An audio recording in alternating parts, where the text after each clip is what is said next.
I'll say something that could get some people sort of bothered, and that is that President Trump loves black people more than do people like Gavin Newsom or Nancy Pelosi. And I'll base that upon a number of things that we'll go through here in this little presentation, but I'll start with this. When Jesus Christ spoke of the body of Christ, one of my favorite statements of his is, in the body of Christ, there's neither Greek nor Jew, nor servant nor master, and you can extend that into neither black nor white. Now, Jesus didn't say, in the body of Christ, there's neither Greek nor Jew, although those Greeks, man, they need some help with emotion. They're just not very, they're not very good with empathy, and the Jews, you know, they need some help with some of the ideas of grace. Plus, gosh, don't get me started on the blacks. Those people can't follow laws, and they can't get into advanced placement courses. Plus the whites. Always walking around being all white with their privilege and keeping everybody down. Jesus didn't do that because he wasn't a race baiter. Oh, he recognized that the powerful have a challenge. It's difficult, if not impossible, for a rich man to make it into the kingdom of heaven. Easier for the camel to go through the eye of the needle, which was, by the way, a real place. It was a difficult place to get a camel to go through. So we can start with that. We can also start with how we treat people we love. You know, we give people we love everything they want. We never say no. Nope. Sometimes we do say no. And sometimes we recognize when our loved ones have problems. There are challenges in the black community.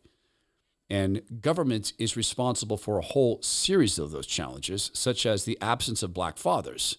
You can thank the Democrat Party for that, and the Welfare Party for that, and Andrew Johnson, who said, well, very, very famously, give me a few years and I'll have those blanks eaten out of the palm of my hands. That was one of his designs in terms of the safety net program. It was brutal. It was done on purpose, just as the people who ran Joe Biden have been using Hispanic people largely in this mass immigration for their political ends, not to eat out of their hands, but to come and change the Electoral College.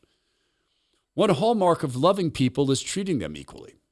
Like you treat your kids equally. Sure, some kids are more grown, so they get more privileges than others. Some kids might be more emotionally able to handle, let's say, a violent film than others. But all in all, you love them equally. President Trump treats people equally. He is not a fan of white lawbreakers. None of the things he's doing in D.C. are about race, except this: the people who are most commonly victimized by the crime in Washington, D.C. happen to be black people.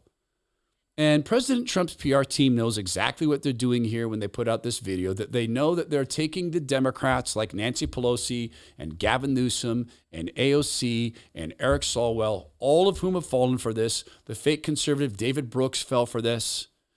But suddenly they find themselves on the side of defending crime. This is what President Trump's Truth Social team posted. To rebuild our cities into beacons of hope, safety, and beauty better than they have ever been before. We will take over our horribly run Washington, D.C. and clean up, renovate, and rebuild our capital so that it is no longer a nightmare of murder and crime. We're going to get all the graffiti off the marble. We're going to fix the roads and the medians, which are falling down all over the streets. Washington, D.C. will become a symbol of beauty, security, freedom, and strength.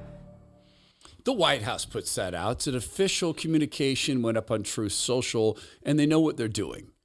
They're pushing more Democrats like Nancy Pelosi to have to stand for crime and Gavin Newsom to have to stand for criminals, as they've been doing. But what's the response among the black people who President Trump supposedly hates? We'll get to that in a quick second. I wanted to tell you something about what Angel Studios is doing. They've created a series called Testament, and it's so close to what we're talking about. It's our society, but the book of Acts brought into our timeline. So you're building the church Jesus told you to build in a censorship society, in a society that hates truth, in a society with cities like this, censorship, control, surveillance. They, Philip and John and James and Paul eventually, they even write Mary into this, build the church under circumstances like that in this series called Testament. You can stream this right now. Go to angel.com/Todd, stream Testament, brave Christian filmmaking. You'll also get 2 free tickets to every Angel Studio theatrical release, and you get to vote on the stories that they distribute and promote and continue to change Hollywood, this is also a chance for you to take your own spiritual temperature. Will you stand for Jesus when the world stands against you? It's angel.com/Todd. If you've ever lived in a high crime neighborhood and you've ever had to behave as a person who knows that you are in a high risk of victimization, and you've had to have head on swivel, you have to sit with your back to the wall, you have to pay attention to why did that car drive by a second time. If you don't live in circumstances like that, where you have to say, is this a drive-by coming? I've seen that car for the third time. There's 5 guys in that car. Are they going to shoot? Let's get out of here. If you've never lived in a neighborhood where you've had to leave behind items you're getting ready to purchase for your pregnant wife because 3 guys walked in on a hot summer night wrapped up in ski coats and hoods and hats, where you said, that's it, I'm out, you leave your stuff behind and you walk out and you find out later that in fact there was a shooting in that store. If you've never lived in environments like that, then you can't relate to people seeing what President Trump has done with the National Guard in Washington, D.C., and understanding that finally someone's doing something. Sometimes the Constitution is a luxury. Now, to be clear, I'm not going to involve myself in a stop point. If there's a checkpoint and they're just checking IDs, I am that guy who will say, okay, fine, I'll show you my driver's license, but I'm not getting out of the car. I'm not going to show you anything else. I'm going to sit here and ask one question: am I being detained? If I'm being detained, I'll pull my car over. You can search. Then you can see my license. You can see my registration. You can see my proof of insurance. But until that point, I'm not playing. And sometimes that's a luxury, because people who live in these high crime neighborhoods who have 5 and 6 and 7-year-old kids being victimized, or constantly coming out and having to spend $1,300 here and $1,300 there on the windows being broken out in their car, sometimes you can view the Fourth Amendment as a luxury for other people. President Trump is not going around violating the Fourth Amendment. Yes, the checkpoints are unconstitutional, and people, if they know that, they don't have to participate. He's not kicking in doors. He's not surveilling people. But what happened on one of the first nights he set the National Guard out was peace. Restaurants reported being more full than they had in years. People dined outside on the street corners, on the sidewalks. That hadn't happened in years. There were nights without shootings. Those are few and far between if you've ever lived in a neighborhood where they're common. So here's some of the responses that people were told President Trump hates said. This gentleman had his opinion. Well, I ain't gonna lie, boy. President Trump, boy. Our President Trump. Boy, he got that swag. Because yesterday when he was standing on that red carpet waiting on the Russian president to walk up on him, and the way he shook his hand, you saw the way he shook his hand with force. Boy, I tell you, I love that guy, man. President Trump, man, you doing your thing. Boy, I see you put in overtime right now. For real. You trying to stop the bloodshed in other countries, and you working on us too, trying to stop the violence in all these cities. I mean, my guy, you are really winning right now. Do you see this man make the connection between President Trump's projection of strength with Putin, the flyover, the fact that, hey, Vlad, you said that Alaska is part of Russia? Welcome to America, pal. This is our Air Force base. He extends that into stopping the bloodshed between Ukraine and Russia. He's trying that. And then stopping the bloodshed in the cities. I think President Trump doesn't just love black people more than Nancy Pelosi and Gavin Newsom do. I think he hates war more than they do. I think President Trump is deeply committed to this. Blessed are the peacemakers, for theirs is the kingdom of heaven. And President Trump's trying to make this peace. So I would contend that people who are willing to take the abuse that Trump is taking from people like David Brooks, who's saying that this is a sign of Nazism, and who isn't saying it's Nazism, loves black people more. This woman worked with a community leader in Washington, D.C., and was worked with community leaders and is a leader. And she wanted to talk about President Trump's D.C. cleanup. Do you not understand that this is what the residents want? I'm not talking about the bougie upper echelons, bougie blacks. I'm talking about the everyday grandmas that have to deal with these homeless people peeing and pooping on their steps, and then they have to clean it up. They don't feel safe when they walk into their neighborhood. The gangs and the dope boys are just standing around the corner, like, do you not understand this is what they want? I remember working with a community leader, and somebody had just gotten shot. This is like 5 years ago. And I remember her praying, and she said, Crystal, we're going to have to invoke the National Guard. And that was so foreign to me. Now I understand the shit. These people are helpless. And I'm not talking about the bougie black people that live in their gated communities with their new bills. I'm talking about the everyday grandmothers. And I'm so glad that President Trump cares about them. So another black woman speaking differently than the black gentleman, maybe with a different background, because race is not the determination of views, right? Background is. Their backgrounds may not match up, but their view of President Trump does. President Trump loves black people more than the pretenders like Gavin Newsom and Nancy Pelosi, because President Trump is willing to risk political capital to make the Capitol safer.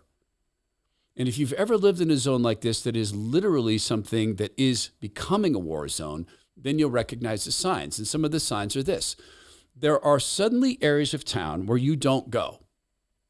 And it's sort of just unspoken, you don't do that. Or you don't ride the orange line in Washington, D.C. And I was told this when I moved there. Hey, make sure you don't ride the orange line past 8 o'clock or so. Why? Well, because that's when the gangs come into town. You end up getting robbed. Make sure you don't do that, or God forbid you ride the red line to its point of termination. Really? The red line? Yeah. I lived for a bit in a hotel outside of Washington, D.C. in a place called New Carlton. And I was cautioned by people, make sure that you get to work early and get home early to the hotel, because the red line could get really, really bad. President Trump loves black people more because he treats them equally. President Trump is an equal criticizer of people. He makes fun of people equally. He doesn't stop from making fun of Gavin Newsom. He calls him Gavin Newscum. He does the same thing to black politicians. If he were a modern racist, he would say, well, the blacks can't handle this. He doesn't do that because President Trump does not have in his mind the blacks can't handle it. They can't handle having no crime. No, they deserve it. They're Americans who deserve to have no crime. This woman comes out of her home with an experience that's very common to anybody who's ever lived in neighborhoods like this. Her car window's busted, but it's not just her car window. People always want to hype DC up and want to come to DC so bad, but this we deal with. This I wake up to in the morning. My window's busted out when I'm trying to go to work. She goes up and down the streets, and window after window after window are broken out. And these aren't the old style windows where you just take a hammer and bust them open. They pull them out. And I said earlier that the $1,300 every month to replace your windows, I know people said, oh, come on, car insurance covers that. No, it doesn't. Not if you live in neighborhoods like this. You'll get a note from your car insurance company saying, hey, sorry, we're changing your policy. There's been too many reports of crime. Unless you can get your car in a garage, we're not going to be able to cover it. So sometimes people lie in their insurance forms. They pretend they have garages so they can even get insurance against car theft. See, life is different in these ways, and President Trump apparently knows this. There was apparently a trigger to this.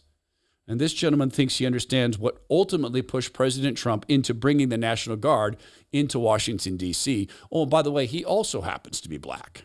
Hey, make sure y'all understand this, too. I forgot to talk about this. The last straw for Trump to trigger all this stuff that's going on in D.C. was a 3-year-old black girl getting. And y'all say he targeted black people, but the last straw was a 3-year-old black girl getting. Y'all care more about hating him than kids. Crazy.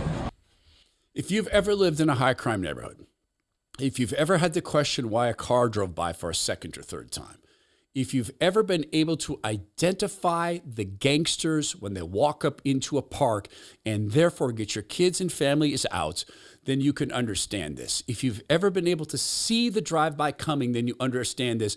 And if you've ever heard the tears of a family member who's lost a child in a random drive-by shooting, then you can understand why people like we featured today might well believe that President Trump loves black people more than the pretenders like Nancy Pelosi, Gavin Newsom, and AOC. Oh, and by the way, God doesn't see the difference.